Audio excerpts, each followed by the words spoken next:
Thuolo machielo nyakora Ramogi marwa kini machiegni mar yudo weche manyien mag kagi kacha. Odiochieng' ma kawuono nyakora Ramogi wan gi ma wasebedo ka waluwo ni kagi kacha. Mokwongo wayudo ne ma wamiyo pek. Kaunti ma Kisumu pod ok dhi puodho jotend migepe ka doho ochoro nyime bura mar ng'ado wach ewi ng'ur manochwal gi jal makwedo listi mar jotend migepe. Aput mane chuo gi jatend piny William Ruto mar nono lai mar somo mar CBC ochako kawo pach jopiny kawuono. Midhiero mar oro pod medo nyoro nyaka gwenge mapok ne oro chando e kinde ma jopiny jiwo mondo pidh yien kaka yo mar rakruok gi lokruok chal kor lwasi.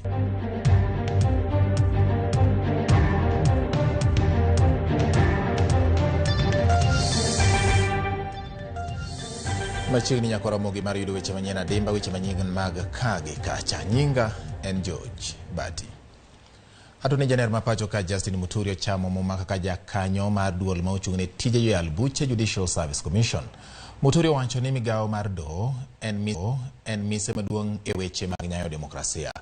Opako lokruok mosekete bad migawo mar doho chakre 2010 to moloyo keto yot e yudo ratiro kokalo e doho. Muturi lero ni lony ma oseyudo kaka spika mar od bura mamalo kod bedo ne jaod bura de konyo kelo lokruok e bad migawo mar doho. Nyasino bende ne oyuore koda ogai mar doho Martha Koome ma osiro lwedo Muturi ewi okang' ma JSC osegoyo e kelo lokruok e bad migawo mar doho.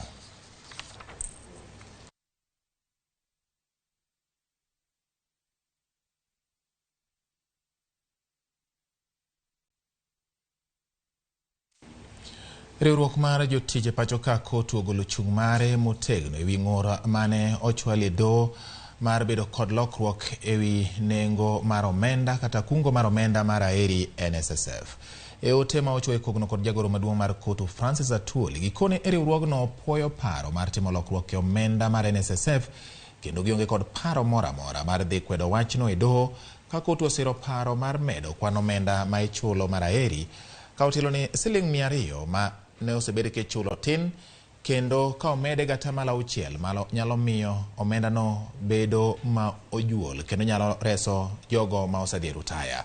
Gimedo ni ng'ato nyalo mana tiyo kuom higni 30 duto eka ochoko omenda maromo $144 manyalo miyo jogo ma odhi rutaya bedo ma odhier. Gipuoyo lokruok manitiere ka gipimo ni ka opo ni chulo ng'ato $50,000 poni lokruok ma kamano tim to ng'ato nyalo biro wuok gi $2.1 million kaka eri mare.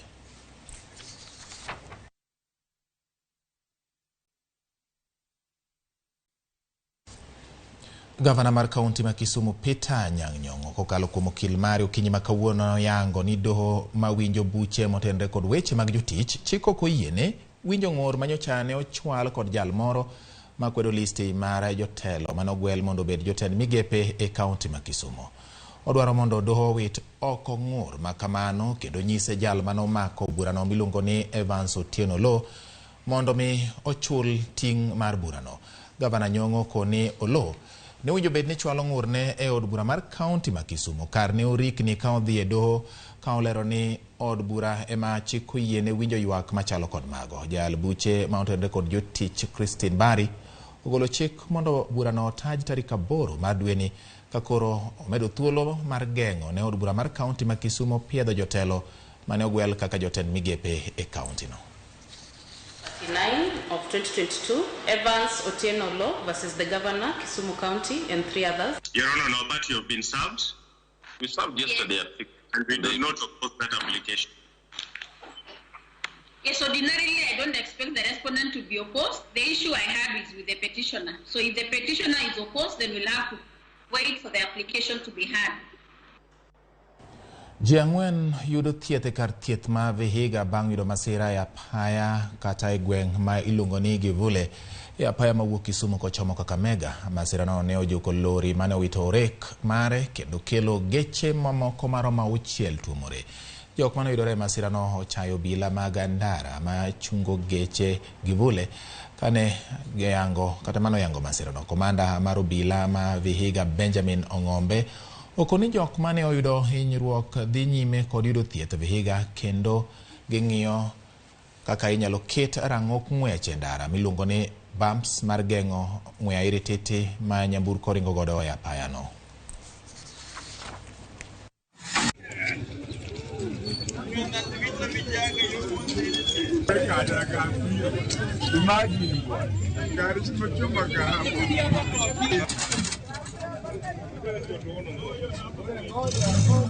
Kowadonje mago motende kod weche mag arita kwe ni ji adek dhi nyime kod yudo thieth e kar thieth ma Coast General Hospital manitiere Mombasa bang' kweth jonjore monjogi e gweng' ma Mshomoroni to kod Junda e od bura ma Kisauni e kaunti ma Mombasa. Johannes Oyoma jaohand hotel ma en achiel kuom jogo manoyudo adhonde maricho mag beti e dier wiye kod lwetene wacho ni ne omonje gi rowere mohewo auchiel kawuono kogwen kar saa 11 e seche mane omondo mondo mi odhi oyaw ohande.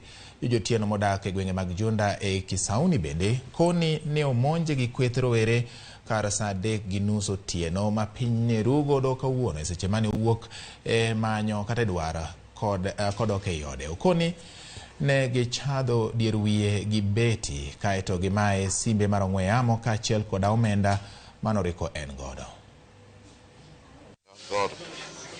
Kasudo mbele matin karado gi jomuchung' gina joma tindo gi joma dongo to koro kaka chich achako ng'wech giwegi chako ng'wech ka giluwa to pange ma gigolo to akier matin magora piny e kaka giwiro ma giyako gichako tonga koro lwetena geng'o ga wiya eka opanga lwar e lweta. Nyoro kar saa 3:30 kawuok e tich to nyaromo go jende moko moting'o pange to gichako mana beta ginene goya go pange ginene garungu. Koro ne gigo wiya duga podho piny bang'e gikwalo ginene sim gi pesa manan go to nduru mana go dichiel chande jirende nyowuok bugirengo. We've given him medication to stop the bleeding. We also want to take him to theater so that we can stitch him, and he's conscious now, so we are hoping to do our best so that he can get a quick recovery. Jukumu letu sisi viongozi tuje pamoja na security, tukae tupange mikakati jinsi wananchi watakavyowezwa kulindwa kwa upande wa usalama. Mang'ie mago motende kod weche mag oro gi nok mar chiemo. Ngima jopuonjre gwenge mopogore opogore pacho ka nitie kama tek ka thothgi dhi ndalo mathoth maonge kod chiemo. Matimore kaluwore kod oro ma osiko kendo jonyuolgi onge gi yuto ma dhi neno ni giyudo chiemo mapile ka pile. Chal ma kama omiyo jopuonjre sikund primar ma Anindo mayudore kar chungo dura mawendo oweyo sikul kaluwore gi nong'no machandogi.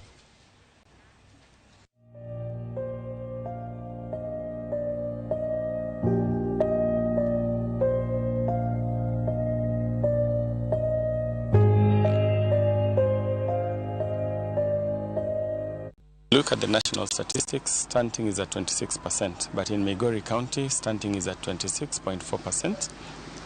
And again, when you look at the underweights, national data is at 11%. We have a budget, a meager budget of 4 million. This 4 million will help us buy anthropometric equipment and also help us buy deworming tablets and then buy some supplements to be able to help people who are badly off. We are having a population of around 680. Around 220 children sometimes go without meals, cannot have 3 meals. So our afternoon classes are seriously affected because most learners come back and they look very tired because they have not gotten anything during lunchtime. We have pupils which are seriously malnourished and they are suffering seriously. At times they don't come to school in the afternoon because when they go home they get nothing. And when you ask them the following day, they say that they were hungry and they could not come to school because there was no food.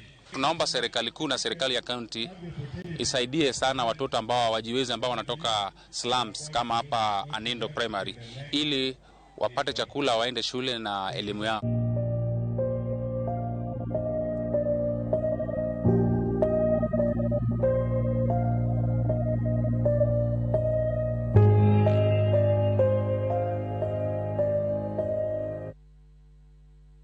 Dhi nyime nyakwar Ramogi wang'iye mago mabende otendore kod weche mag thieth. Migawo mar thieth koriwore kod Tend County mawuok Nyanza kaachiel kod riwruok mar thieth e piny mangima WHO ochako nonro mar yango rang'iny ma tuo mar kachocho nyalo bedo ni omako godo jodak mawuok e alwora mar Nam Lolwe kendo manyo yore mag kedo kod tuono.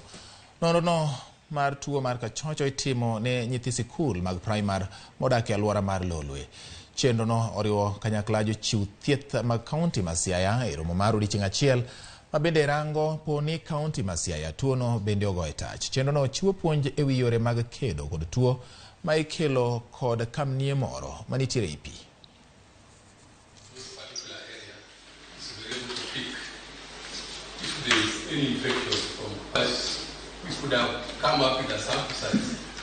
Yeah, there's a lot of research going on, especially on malacology studies. Those are studies on targeting the snails that cause a disease called bilharzia or schistosomiasis in technical terms.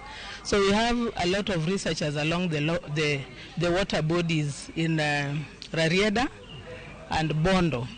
And actually there are intervention studies that even go ahead intervening by providing multi-drug. Our aim is to identify whether the two diseases exist in these two counties. So our main activity today was to sensitize the stakeholders in this county for buy-in and of course consensus, for them to also understand what we are planning to do in this particular county, to get their support and commitment, and also be able to, for ownership, because we know even when we identify that the disease exists here, we are looking at sustainability. We will be rolling out it in Siaya County, whereby we will be visiting schools, and from each ward we will be visiting 5 schools, and we will be selecting 5 schools that are close to the waters, and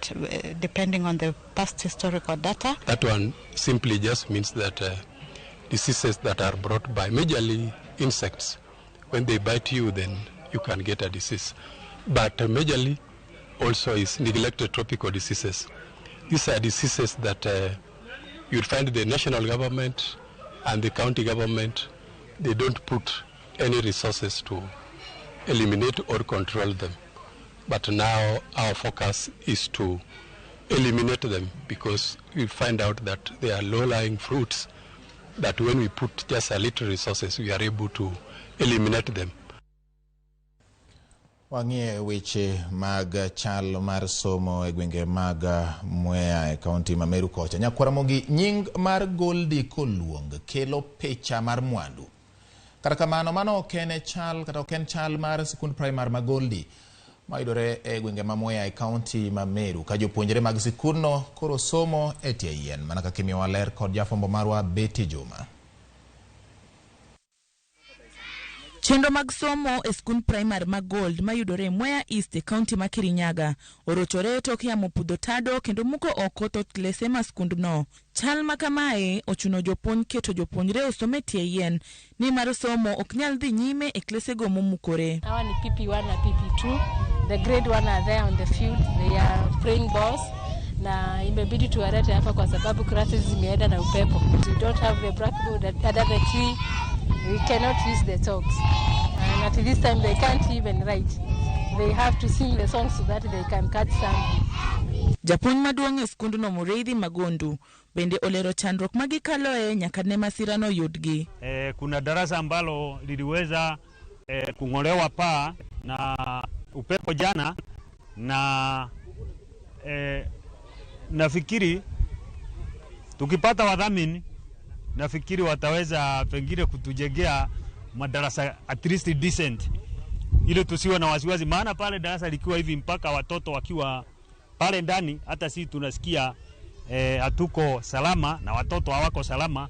Kwa hivyo tukaweza pata ufadhili, tunaweza kuwa watu wenye furaha sana. Jonyuol bende ywaka gigolo luoro margi ni yamo nyalo kelo midhiero ne nyithindgi masomo e tie yien. Tuko na sinda ya madarasa kwa sababu watoto wetu wanasomea chini ya miti.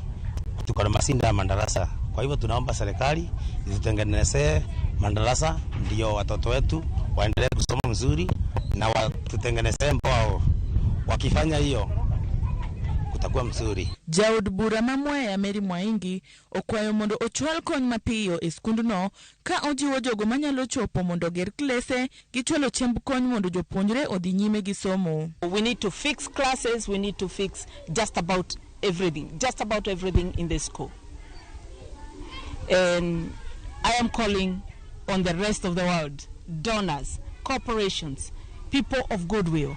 Please come to our aid, come to our assistance. We need to fix not just this one school. We have many schools in this same situation. Betty Juma, Ramogi TV.